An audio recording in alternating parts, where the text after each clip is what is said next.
Consider time. Is it tangible? Is it a concept?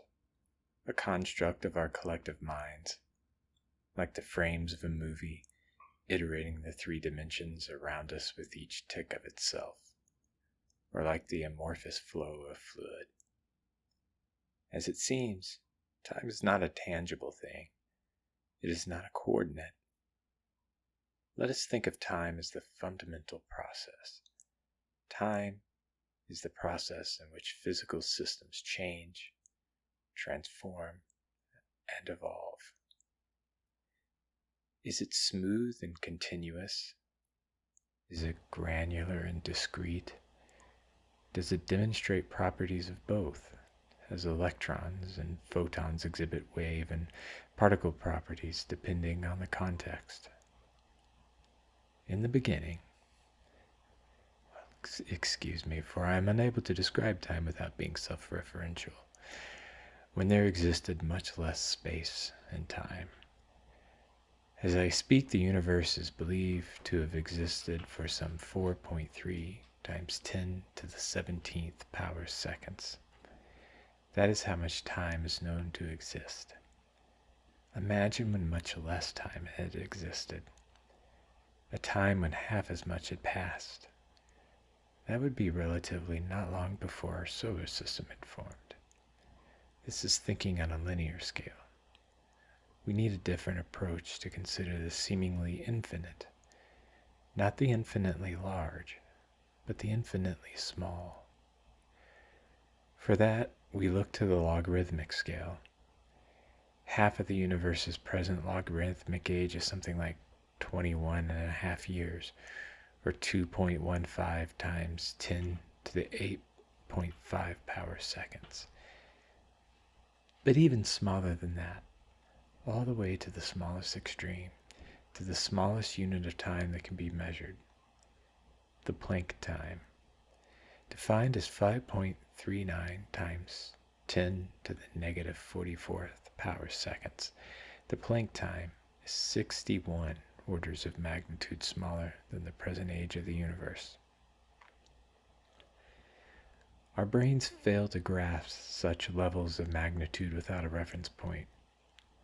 What is the halfway magnitude point between 10 to the 17th power and 10 to the negative 44th power?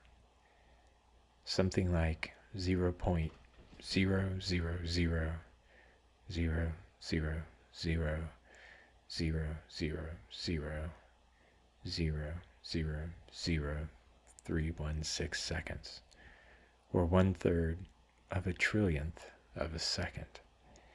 In that amount of time, a beam of light travels about 10 centimeters, or just under 4 inches.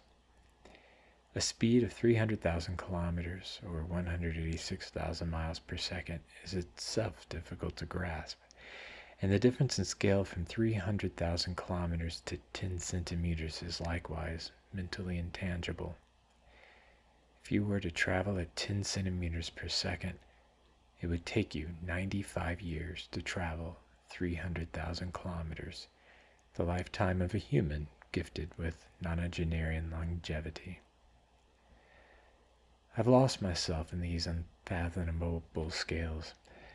I was trying to describe the logarithmic scale of all time by cutting it in half, then multiplied that very minuscule number by the very large distance that light travels in a single second, roughly the distance a well-cared-for automobile can travel in its useful lifetime. And the result was a distance smaller than the width of your hand. Such is the scale of measurable time, and we only got halfway to the smallest meaningful magnitude, the Planck Time. Look at a clock and take note of the passage of a second, or count 1/1000, 2/1000 to yourself to approximate a second. Oh, wait a second. I can count off seconds for both of our convenience. 1, 2, 3, 4, 5. Each of those seconds can be divided into 5.39 times 10 to the 44th power Planck times. The formal name of that number is 5.39 quatorildecillion. That's 539 followed by 42 zeros. Another way of thinking of it, which I promise will be no less mind-boggling, is to imagine that a single second represents the entire age of the universe thus far, all 13.7 billion years of it. A Planck time would be 10 to the negative 27th power seconds. That's 1 octillionth of a second. How far does light travel in that amount of time? 3 times 10 to the negative 19th power meters. The diameter of a proton is 8 times 10 to the negative 16th meters, over 2,000 times the distance light travels in an octillionth of a second. I attempted to find a smaller particle for a more meaningful comparison.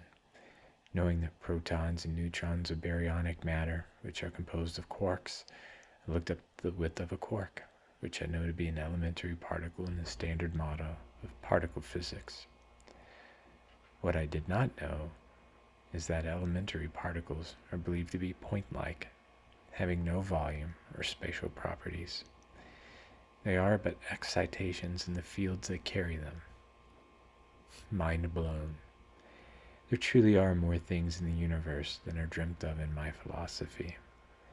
ChatGPT offered this explanation of why it's assumed elementary particles have no spatial characteristics. Experiments in scattering. High-energy experiments involving collisions between elementary particles have been performed for many years. These experiments have probed the internal structure of particles with ever-increasing precision. So far, all evidence and observations suggest that elementary particles behave as if they have no substructure or spatial extent. Resolution of instruments. Experimental techniques have improved significantly, allowing scientists to probe matter at incredibly small scales. Even with the most sophisticated instruments, no evidence of internal structure or immeasurable size has been found for elementary particles. Quantum field theory. The standard model of particle physics, which is based on quantum field theory, treats elementary particles as point-like excitations of their respective quantum fields. The mathematics of quantum field theory predicts that point-like particles should not have a size. Conservation laws. The behavior of elementary particles in various interactions, such as electromagnetic and weak interactions, can be explained without the need for an internal structure or size. The conservation laws governing these interactions are consistent with point-like particles. Classical physics describe the world scale in which we humans perceive and interact. Trying to conceive how something can exist without taking up space is mind-bending. I've often read and heard that at quantum scales, the laws of classical physics don't apply, or they behave differently. Or is it that the way in which Newton and his cadre described those laws, assuming the scales of our day-to-day lives, was incomplete? I'm not sure exactly, but grappling with the concept in which so-called universal laws are not universal can leave one to question every assumption and postulate. The prolific leading and trailing zeros thus far presented, and the wholly bizarre properties of the standard model and quantum physics may strike the listener as obscure, unattainable, or dare I say, esoteric and even unimportant. It may seem one need not understand these laws to exist in human society and eke out an existence. And I admit that for the individual person, that is often true. My healthcare provider and I don't need to understand the proton spin and energy states of hydrogen atoms in a magnetic field to reveal the internal structures of my body non-invasively and safely. But for the MRI machine to exist, a not insignificant community of quantum physicists and electrical engineers had to work out the theory of how solitary protons in a hydrogen atom nucleus behave in a powerful magnetic field. In the case of the MRI machine, the specific nucleus of interest was of the hydrogen 1 atom in a water molecule. The 1 in hydrogen 1 refers to a specific isotope of hydrogen, for not all hydrogen atoms are the same. All hydrogen atoms have 1 proton in the nucleus, and all uncharged hydrogen atoms have 1 electron in the surrounding electron valence shell. But hydrogen atoms can vary in the number of neutrons that are associated with the proton in the nucleus. Because neutrons carry no charge, this does not affect the chemical behavior of hydrogen, as there is still 1 electron carrying a negative charge and 1 proton carrying a positive charge. But the presence of neutrons does affect the mass of the hydrogen atom, and in certain cases imbue it with radioactivity or radioactive decay. There are 7 known isotopes of hydrogen, but only 3 occur naturally. The other 4 isotopes have such short half-lives that they only exist on timescales of such small magnitude that they have exotic names such as zeptosecond and yoctosecond. And it is for that reason that I continue to meander ever deeper and further down to this rabbit hole, for it is both boring, the namesake of this channel, and also awe-inspiring, and how it serves to remind us the universe's existence crosses so many magnitudes that our human minds can only begin to fathom by writing out a small army of leading or trailing zeros. There are 2 stable isotopes of hydrogen, meaning that they do not decay into other isotopes or elements. Yes, other elements, for even hydrogen with its single proton can paradoxically decay into an element higher on the periodic table, as we shall soon, if not eventually, see. Hydrogen 1, with the lone proton in the nucleus, is by far the most abundant. 99.99% of hydrogen in the universe is this isotope. If I were to get technical, and I suppose I should, as this essay began as amusing on numbers with many placeholders to the right or to the left, 99.972% of hydrogen in Vienna Standard Mean Ocean Water, abbreviated as VSMO, hydrogen is hydrogen 1. When the National Institute of Standards and Technology defines a standard, know that they are extremely precise about it. But if we want to get completely technical here, and we do, the NIST standardized the definition of Standard Mean Ocean Water, or SMO. However, in response to concerns and doubts with the physical integrity of the SMO sample, the International Union of Pure and Applied Chemistry, IUPAC, recommended in a 1994 publication that only International Atomic Energy Agency distributed primary stable isotopic reference materials such as VSMO water, SLAP water, a catchy acronym for the more pedestrian moniker Standard Light Antarctic Precipitation, and MBS-19 calcium carbonate be used to calibrate local laboratory reference materials for use in determining relative stable hydrogen, oxygen, and carbon isotopic abundances. NBS-19, formerly National Bureau of Standards Standard Reference Material 19, was used for carbon and oxygen isotope calibration, not hydrogen, but I mention it here because of some interesting facts about it. First, it has the rather amusing nickname, toilet seat limestone. Second, it's not limestone at all. It's actually a slab of white marble from an uncertain origin with a grain size of 200 to 300 micrometers. Which brings us to the third fact, because since the source is not known, the supply could not be replenished and has since been long exhausted.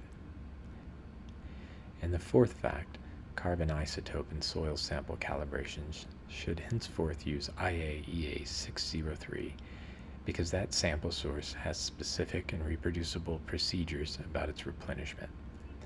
One of the many hard lessons learned by the International Atomic Energy Agency, the European Institute for Reference Materials and Measurements, and the American National Institute of Standards and Technology alike.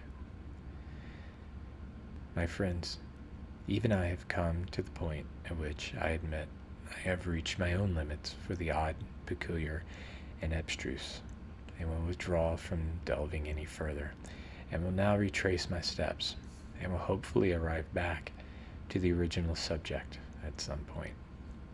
But before I do, the listener is asked to recognize there exist highly educated, impressively intelligent, and well-compensated individuals who have devoted their careers to these sort of details. Such details do matter. They are relevant, and whether in contributions large or small, they make possible our modern and advanced technological society. We may not understand why they exist, or how they were defined, or what purpose they serve, but we should not ridicule them out of our own ignorance. That serves only to reflect poorly upon us, the observers, onlookers of things we behold but for a brief moment before moving on with our own lives, which often have equally arcane aspects. To wit, my spouse and I invest in commercial and residential properties, making us what is sometimes pejoratively described as landlords. For reasons I do not fully understand, but assume have something to do with generating tax revenue for the construction and maintenance of local infrastructure and other aspects of the bureaucracies necessary to support the modern society in which we live and take for granted, the municipal governments in which our properties are located require us to have an occupational license renewed on an annual basis. The finance department of a nearby city government notified us our recent license could not be issued because of missing documentation. The missing document was not included as an item on the standard form letter the finance department uses for such matters. Instead, the other checkbox was selected with the description 2022 annual renewal based on 2021 tax year. Dear listener, it is my sincere belief that we have been asked to submit the previous year's occupational license application to the very same office in the very same city government that issued us said occupational license. We are not alone in having been subjected to such opaque and confusing regulations and requests. All of us have been. Benjamin Franklin said the only things that are certain in life are death and taxes. He got it, and I am sure you can relate in some aspect of your own life. Since I am attempting to move closer to the original subject, I'll make this point as succinctly as possible. The world around us is replete with things we do not fully comprehend and struggle to parse out. Whether we manage to understand them or not, we acknowledge them and set the organ within our cranium to rise to the challenge of overcoming them. If you've been to Pandora and Disney's Animal Kingdom Park, you may know this as Sivako. Rise to the challenge, friends, and either overcome or accept and embrace the mysteries that surround you. Understand them if you can, so that you may use or improve them to our collective advantage. Acknowledge and respect them if you cannot. Another step retraced. Vienna standard mean ocean water is sampled from various ocean waters around the world, distilled to purify the water, meaning that it is not a definition of seawater. These distilled samples are then mixed and distributed to labs and industry for the purposes of calibrating equipment used to measure hydrogen and oxygen isotopes. Ocean water is sampled because the isotopic distribution of hydrogen varies at different points in the water cycle. If all hydrogen isotopes had the same chemical properties, as we were taught in high school and even most college chemistry classes, which we should expect by definition of chemical element, then this sampling technique would not be necessary. But it is, because there are small differences in both abundance and chemical properties of hydrogen 1 and hydrogen 2. In fact, the abundance of hydrogen 2 ranges from a low of 0.0023% in the Otis regions of our beloved Milky Way galaxy to 0.0180% in the VSMO, and even higher in atmospheric hydrogen gas. Within water, the isotopic distribution varies widely among different points of the water cycle, from lakes, polar ice, water vapor, and even latitude and elevation.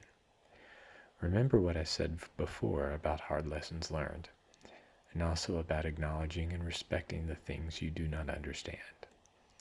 There are often valid reasons. Another step retraced. Hydrogen 1 and hydrogen 2 are the two stable isotopes of hydrogen. They are respectively sometimes referred to by the names protium and deuterium, words with Greek prefixes denoting the number of nuclear particles. Hydrogen 3, also known as tritium, is the final naturally occurring isotope of hydrogen and is the first radioactive isotope, containing a single proton and 2 neutrons in the nucleus. The strong nuclear force binds the particles in an atomic nucleus together. It also binds up and down quarks into protons and neutrons. As mentioned earlier, quarks are fundamental particles and have no size or volume, and I am resisting the temptation to revisit that conversation again because, we're supposed to be retracing our steps. But I can't help myself enough to resist noting that the strong force has 2 carrier particles, gluons, that bind quarks into neutrons and protons, baryonic matter, remember, and more accurately stated, hadrons, and mesons that hold the nucleus together. All elements other than hydrogen have multiple protons in their nuclei. And because anything with a given charge repels anything else with the same charge, and those positively charged protons really don't want to be close to one another. But the strong force, so named because it's the strongest force in the present universe, is like a parent who puts 2 feuding siblings into a single large shirt or sweater. To be more accurate, though, it's not only the positive charges of projects that would tear the nucleus apart, because even the uncharged neutrons don't want to be there. And the neutron-proton ratio determines the nuclear binding energy, which is the amount of energy required to split a nucleus. The ideal neutron-proton ratio varies by element. For our purposes, it's enough to say that hydrogen 1 is an outlier with a stable ratio of 0, because, no neutrons. Lower atomic number elements tend to have stable neutron-proton ratios around 1.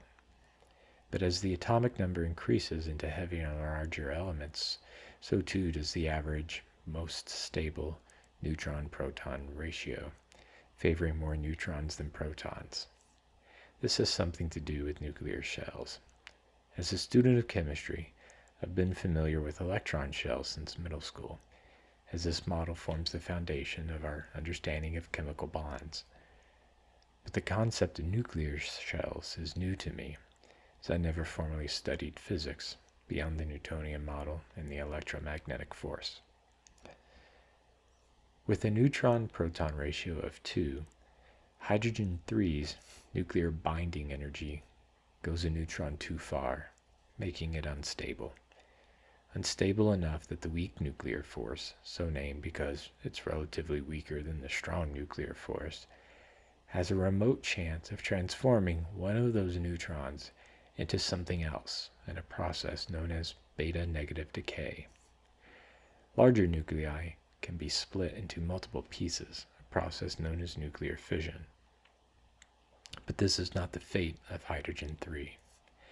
In beta-negative decay, the atomic number of the nucleus increases, transforming it into an element higher up on the periodic table, while simultaneously releasing the excess nuclear binding energy and forming a more stable nucleus. Over the course of 12.23 years, 4,467 days, roughly 386 million seconds, or 2.08 times 10 to the 53rd power Planck times, our lone hydrogen-3 nucleus has a 50-50 chance of transforming via beta-negative decay into a helium-3 nucleus. In the process of doing so, the excess energy is released as an electron and an electron antineutrino. But what actually happens, as shown by this very fine Feynman diagram, the weak nuclear force emits a W-negative boson, which decays into the electron and antineutrino. In terms of quarks, the difference between protons and neutrons is that a proton is composed of 2 up quarks and a down quark, and a neutron is composed of 2 down quarks and an up quark. The conversion of neutron to proton occurs by converting a down quark into an up quark. A down quark has a charge of negative 1/3, and an up quark has a charge of positive 2/3. The net change is to change the charge of the neutron by +1, making it a proton. To balance this out, an electron with charge -1 is released, also known as a beta particle, and hence the name, beta-negative decay, as opposed to beta-positive decay, in which a positron with charge +1 is released. A positron is the antimatter counterpart of an electron, with all properties describing it having the opposite sign, that is, charge and spin. Well, spin is 1/2 for both, but a quantum number property called weak isospin is equal and opposite, which results in the same spin. But they are not the same.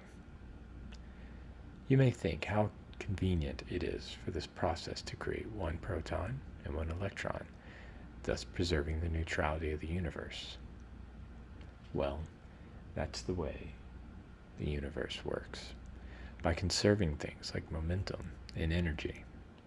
Actually, momentum is a type of energy, so that's a redundancy I will retract.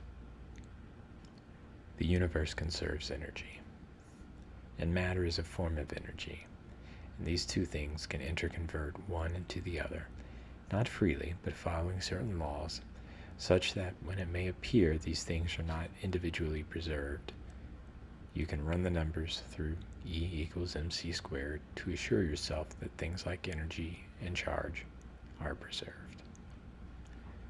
Oh, by the way, about that W-negative boson, it plays a central role in the Feynman diagram, but not a starring role, for it is the electron and electron antineutrino that end up on the end credits. Why is that? It's because W bosons are extremely short-lived, and with a half-life of 300 rontoseconds, they have an oddly named time unit to prove it. That's 3 × 10⁻⁵ power seconds.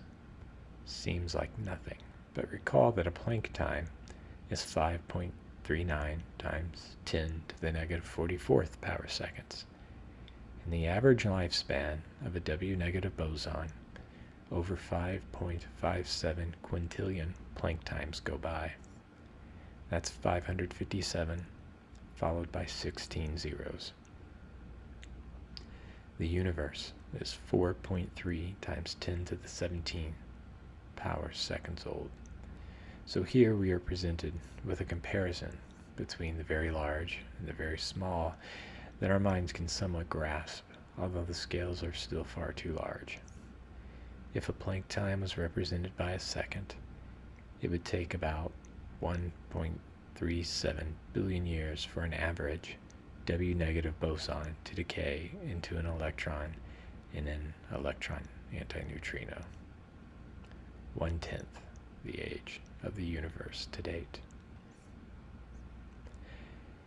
Another step back, another step retraced.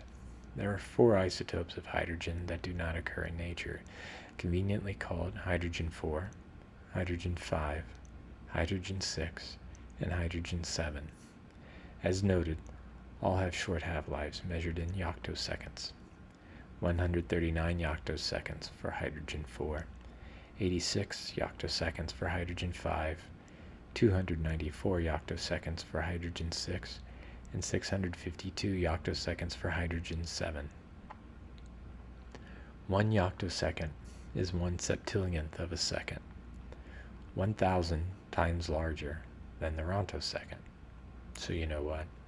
We won't compare it to Planck times, and we'll only say that a yoctosecond has 23 leading zeros, or 10 to the negative 24th power seconds. Of these non-naturally occurring isotopes, why is hydrogen 5 the most unstable and hydrogen 7 the most stable? I don't know. To be sure, there's a lot of measurement uncertainty in the half-life of hydrogen 7, such that it can only be said with 68% certainty that its true half-life is somewhere between 94 and 1,210 yoctoseconds. But little doubt remains that hydrogen 5 is the shortest-lived isotope of hydrogen, and in fact has the shortest known half-life of any known nuclide. Maybe it is worth saying then that the half-life of hydrogen 5 is 1.6 sextillion Planck times. That's 16 followed by 20 zeros. And another step back, finally to the MRI machine. Another group of nuclear physicists had to work out that protons had resonance, and what that even meant. It meant that in a constant magnetic field, a nucleus has a magnetic frequency, and that by sending a pulse of radio frequency energy with the same frequency as the magnetic frequency, the nucleus will resonate and send back the radio frequency signal, like an echo. That resonance decays over time, and that decay, along with the resonance frequency, can be used to determine the structure of organic molecules and some crystals. Another small army of nuclear physicists and electrical engineers had to work out how to invoke this resonance behavior on demand. And that is when I presume nuclear magnetic resonance, or NMR, spectroscopy was born. Somewhere along the way, some extraordinary visionary persons wondered if NMR of the hydrogen 1 atoms and water molecules could be applied to medical imaging, since we humans are primarily composed of water. By employing use of spin echoes to differentiate low water, high fat tissue using a T1 weighted spin echo sequence from high water, low fat tissue using a T2 weighted sequence, an MRI machine can reveal the internal structure of organs and tissues, including the brain, heart, cartilage, sinuses, bones, liver, and blood vessels. Different contrast agents can be employed to bind to the target tissues and enhance the T1 or T2 signal, improving the image quality and detail. That is a somewhat generalized, simplified explanation of how MRI machines work. One more step back on our climb out of the rabbit hole, and I'm back in my physician's office discussing the results of my MRI. I had the images burned onto DVDs that I can look at on demand. No understanding of hydrogen 1's nuclear resonance properties required on either my part or my physician's. We can take for granted a century of scientific research by nuclear physicists as we discuss the radiologist's interpretation of my MRI study, and as we stand on the shoulders of giants. And now that we have climbed out of the rabbit hole, as well as I'm able, let's consider the Planck Time. I've been making a lot of comparisons to it because it is the smallest meaningful unit of time. But why is that? Why can time be split no further? If the universe is a massive simulation, is the Planck time the clock cycle of the computer running it? I used to think that was the case, But as so often happens on such small scales, reality as we know it doesn't play by the same set of rules we observe on the human scale. To make matters more confounding, the first paradigm breakdown occurs when we go from Newtonian to quantum scales with particles and fields. But even that framework doesn't operate at Planck scales. I'm not a quantum physicist, nor am I a mathematician. I do not have the education to think of the quantum world in the mathematical language it demands. I am a layman. I am more intelligent than average, but I am not a genius. Much to my chagrin, I must admit that I am more average than exceptional. This is one of the great and humbling epiphanies of my life. It took me half a lifetime to get here, but I'm not sure if here means that I finally realized it or that I was finally able to admit it. As a layman and spectator of quantum physics, I construct conceptual frameworks in my mind and hope for the best, that they are accurate enough to allow me to scratch the surface of understanding. And then I came to realize that my quantum field and standard model conceptual framework doesn't work on Planck scales and had to start over. So what is a Planck time? It's the amount of time a photon takes to travel one Planck length in a vacuum. What is a Planck length? It is equal to the square root of the Planck constant multiplied by the gravitational constant divided by the speed of light cubed. The result is 1.616255 times 10 to the negative 35th power meters. To no one's surprise, it has a lot of zeros. In this case, leading zeros. 34 of them. I used to think the Planck length was the smallest distance in the universe. If the universe is a simulation, then the Planck length is a pixel on the monitor display. But I now think of it as the smallest measurable distance. Smallest possible distance versus smallest measurable distance. Those are two different things. One says there's nothing on the other side. The other says whatever's on the other side is unknowable, hidden. We cannot measure smaller than the Planck length with our current physics theories, but that doesn't mean smaller distances don't exist. I'll share a couple of explanations of why, as I understand it, without presenting the mathematical proof. One of Einstein's theories of relativity. Oh, did you know there are two of them? That's right, special relativity and general relativity. The special theory of relativity is composed of two postulates. Once you understand them, you'll see the issue.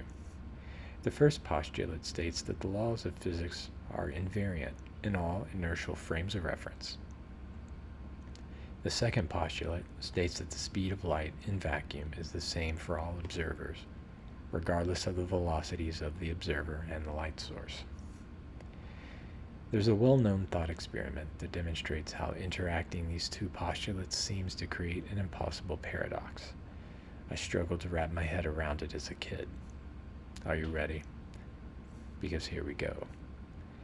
The speed of light is the speed limit of information in the universe. Nothing, no object, no energy, no force can go faster than the speed of light, approximately 299,792,458 meters per second. Suppose you're floating motionless in space, and I'm whizzing by in a spaceship, traveling at 99.9999999% of the speed of light. I'm shining a laser beam forward in the direction of the spaceship's motion.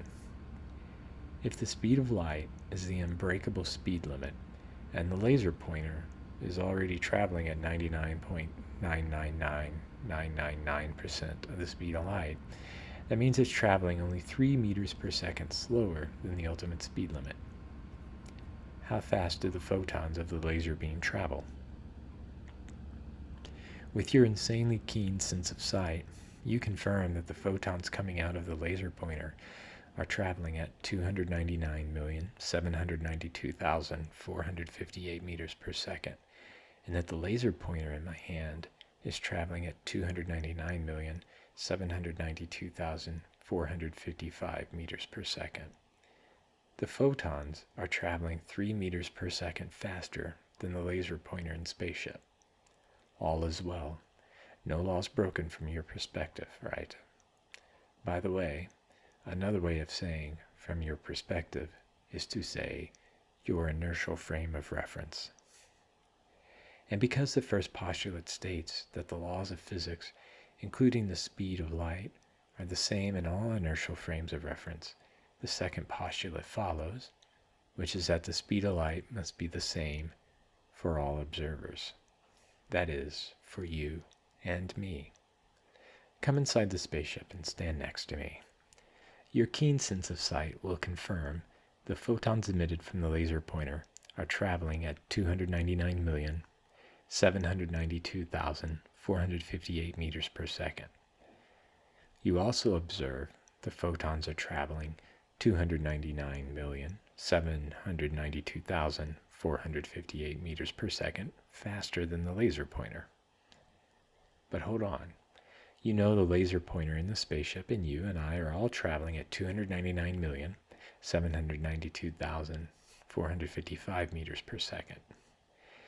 If the photons are traveling at more than 3 meters per second, aren't they moving at faster than the speed of light? How can this be? How are they moving at 299,792,458 meters per second when observed from outside the spaceship and from inside the moving spaceship? Welcome to special relativity and its mind-bending postulates. There are two inertial frames of reference. Outside the spaceship, observing it go by, and inside the spaceship as it goes by. And the laws of physics must be the same in both places, and the speed of light must always be 299,792,458 meters per second from the point of view of all observers. This has been proven experimentally. But how can this be? At this point, I'm no longer fact-checking myself because this essay has run long, and I'm tired, and depending on the time and day, might have a scotch on board. I'm going to give a layperson's explanation. There's a trick to make this work. It's something I've been dancing around, bouncing between at various points of this essay. Time and space. They're woven together in our universe into something called space-time. Let's return to your stationary point outside of the spaceship as it zooms by at 99.999999% light speed. When you experience the passage of time, you notice that time has all but come to a standstill for me. The faster an object moves, the more time slows down, or dilates from the perspective of a stationary observer, and space itself contracts, compresses in the direction of travel. The spaceship appears flattened. But from my inertial frame of reference inside the spaceship's cabin, moving with it, I experience none of these things. Time flows normally, and the spaceship is as long as it ever was. But when I look outside the side window at you, well, first of all, I see nothing out of the window because I've zipped by before the photons reflecting off you can reach the window. Instead, it's the photons that reflect off your side and travel at an angle in front of the spaceship. It's those photons that I see when I look out the front of the spaceship as I catch up to them. And when I observe you from that pinpoint of light at the front of the spaceship, time seems to be advancing much more quickly for you. Insanely fast. Imagine there's a clock floating next to you, and I watch it for 1 second, despite the great distance the ship will travel in that time. At the beginning of that second, the clock reads January 1, 12 a.m. At the end of that second, the clock reads January 9, 4:25 a.m. You and the clock are also impossibly wide and stretched, as long as I am narrow. It is this time dilation and spatial compression that corrects for the behavior of light from our respective frames of reference. It is how you can observe the photons from the laser pointer moving only 3 meters per second faster than the very narrow spaceship almost frozen in time. When you come aboard the ship and stand next to me, also moving at 99.999999% light speed, the compression of space and time are undone. Those photons, instead of needing to travel a fraction of a millimeter in a millionth of a second as observed from outside the spaceship, can now travel 299,792,458 meters in a second. Do you understand what has happened? The photon is always traveling the same speed. It's space and time that have been distorted, and this distortion causes the paradoxical behavior because our brains exist in space-time. The distortion of space and time are transparent to us. We cannot perceive them from our own inertial frame of reference, but we can when observing a different inertial frame of reference. This dilation of time and compression of space are described by Lorentz transformation, named after Hendrik Lorentz. I've probably gotten parts of this explanation wrong, so look it up on Wikipedia or ask ChatGPT to explain it to you. ChatGPT is scary good at explaining these concepts. Remember way back when I pasted ChatGPT's answer for why elementary particles are single points without spatial dimensions? From your perspective, that was less than an hour ago. From my perspective, that was written 3 to 4 weeks ago. That's another form of relativity. I'll call it literary relativity. It involves 2 frames of reference, yours, the listener, and mine, the writer. But it doesn't seem paradoxical at all, does it? Not at all, because those things exist in the mundane, day-to-day human realm of existence. We're used to them. But the effects of relativistic speeds blow our minds every time. We don't have to understand them, but we should accept and appreciate them. Something else I didn't mention: as an object approaches the speed of light, its mass approaches infinity. That wasn't germane to this discussion about the passage of time, so I'm not going into it. But it happens. Einstein described it, it's been proven experimentally, and Einstein, that dude was on a whole different level. But we were talking about the Planck length, and whether or not it's the so-called pixel of the universe, the smallest possible distance. You might have missed it because I am boring and I am rambling, but special relativity proves the Planck length isn't the smallest possible distance. Remember the part about how space is compressed in the direction of travel from the perspective of an outside observer? Well, if an object 1 Planck length in length moves, its length contracts, becoming smaller than a Planck length. So that's one reason why distances smaller than the Planck length must exist: special relativity. The other reason is, well, not a reason why smaller distances must exist, but why we can't measure them. To probe such small distances requires energy. The smaller the distance, the greater the energy needed to increase the accuracy and reduce the uncertainty. Something about Heisenberg's uncertainty principle. Remember that mass and energy are equivalent and interconvertible. E equals mc squared.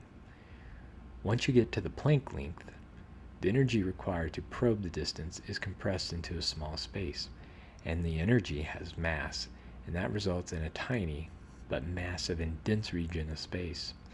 So dense, in fact, that it becomes a quantum black hole, and any information we could have gotten from it is lost. In other words, at distances smaller than the Planck length, black holes randomly appear and evaporate via Hawking radiation on timescales of a Planck time, releasing matter and antimatter particles that collide and annihilate and repeat the process over and over again. Quantum foam. At distances smaller than the Planck length, our current theories do not apply and cannot predict anything. Likewise, we cannot describe what occurred between the Big Bang and the first Planck time, what is known as the Planck epoch. In our current time in the universe, a Planck time unit, 10 to the negative 43rd power seconds, is insignificant. There have been 10 to the 60th power Planck time units since the Big Bang. But during the first Planck time, the Planck epoch, so much occurred, so much we long to know, to understand, but cannot, because we lack a grand unification theory. And here, our journey, our discussion, must conclude. If you come away from this meandering essay of the orders of magnitude in which time can be considered with the thought that there are greater depths to explore within the small magnitudes of a single second than there are within the larger magnitude of all the individual seconds of the universe's existence, I do not think you would be wrong. The age of the universe, as perceived from our human timescale, seems infinitely vast. But even a single second, as perceived from the Planck timescale, contains some 2.5 orders of magnitude more complexity than all the seconds that have passed. When you stare into infinity, it stares back at you, and through you, past you, within you, and beyond you, as if it is too vast to take notice of your tiny existence, and simultaneously too minuscule to take notice of your existence, because it is composed of so many smaller, independent, discrete parts that each hold their own untold universe of complexity. If we experience time on the scale of Planck time units, what a long and boring existence it would be.